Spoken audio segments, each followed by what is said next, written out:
Patrick, thank you for coming. Thank you for having me on your show. Let's talk about who's coming. Well, and let's talk about the major themes that you're driving at this year's conference. So to answer your first question, who's coming, we have about 1,500 delegates who will be attending. They represent broadcasters, premium cable channel, VOD platforms, any content distribution You're platforms. talking jargon, VOD platforms?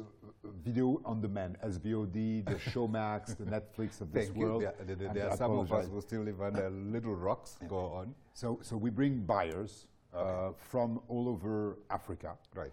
And we have producers, independent producers, major global distributors coming in to sell films, TV series, formats, meaning that ideas for shows that can be adapted in other countries.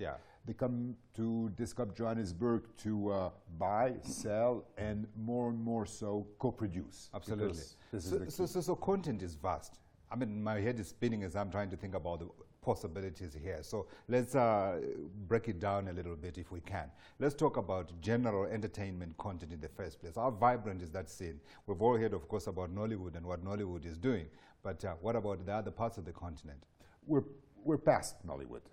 Today you see many countries in sub-Saharan Africa who are producing content, starting with South Africa, Kenya, Ghana, Uganda, Ivory Coast, Mali, Tanzania, Ethiopia. We have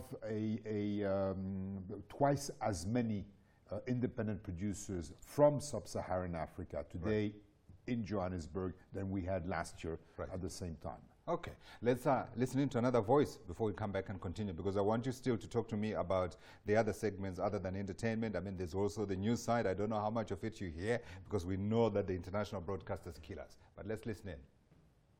Well, look, I think in South Africa, there's always room for improvement. I think that when you look at the percentage of international films that actually come here to shoot versus the number of films that are local that are shooting here, and the spend, probably it's 10 or 20 times more international film spends in our country.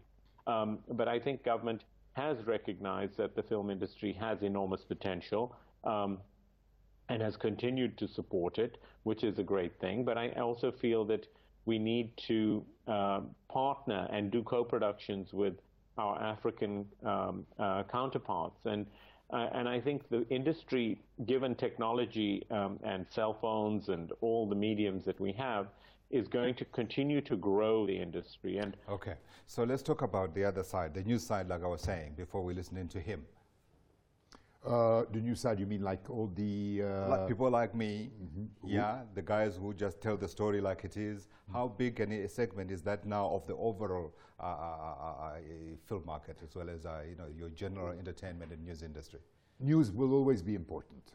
So I don't know of a broadcaster who does not have a news program on the air. The problem is it's expensive. Are they there though? Yeah, sure. We have them. We have AFP, we have Reuters, we have Bloomberg, we have many. And what are they talking about?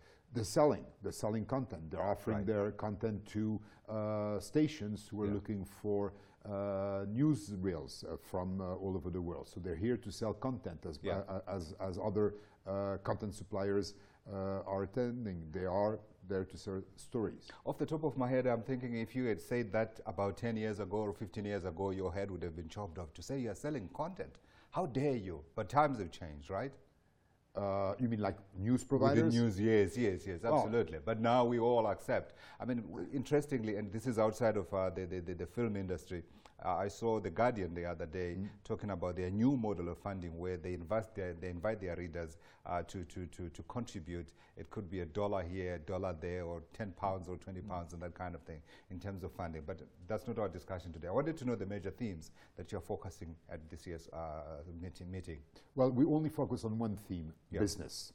We try, as this person mentioned earlier, we try to make sure that our participants make deals, do business. We don't like to talk as much as we like to bring together people who really want to do deals people with money, people with visions, and people who can really deploy strategies very quickly, whether it's in South Africa or across the continent. Right.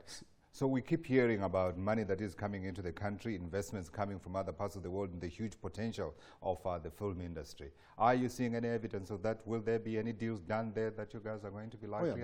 There will be plenty of deals. But coming back to money, this is the question. This is the problem. There's no money being invested. I mean, within the industry. Within the industry, there are lots of talks. You have a few cases where we see, but you need to inject in production anywhere between $1 to $5 billion. This is across Africa. Across Africa. If you want, you've got the greatest opportunities over here. I mean, again, I know Africa is a continent with 55 different countries, so each country is developed at a different stage. So I don't want to generalize, but at the end of the day, there's a common problem: money, funding. Broadcasters have less and less money to spend. That's true. Advertisers spend money very scarcely. Yes. And subscribers are, today slowly acquiring subscriptions, but this is not an overall a huge return for the independent producers.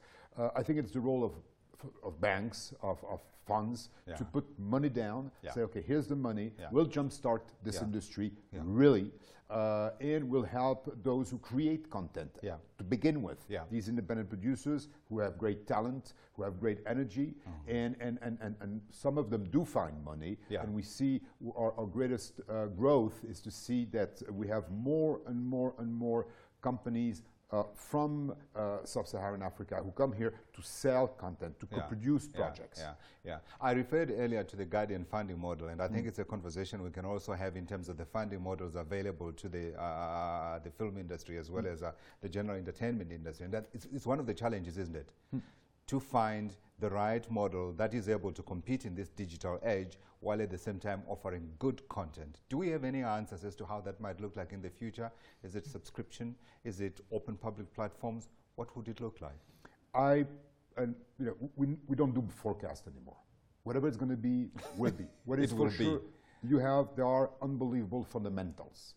You have over 1 billion people with mobiles, 150 million with smartphones.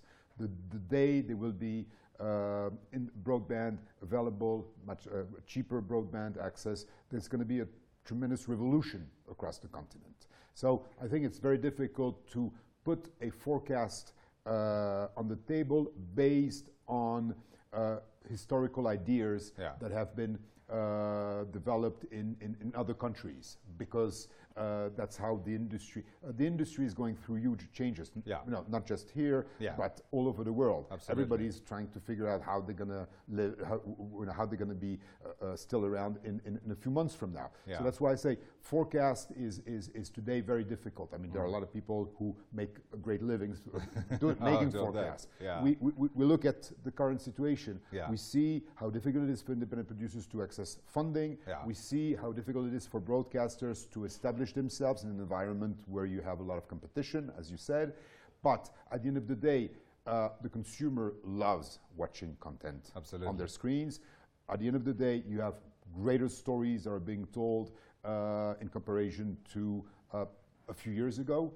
And what broadcasters want, they want local stories. They want homegrown content, and that's where you will see the greatest change, when local content will be readily available across the country. Absolutely, and it may not always pay, of course, so we'll have to find ways of making sure that is paid for. But thanks for coming in today.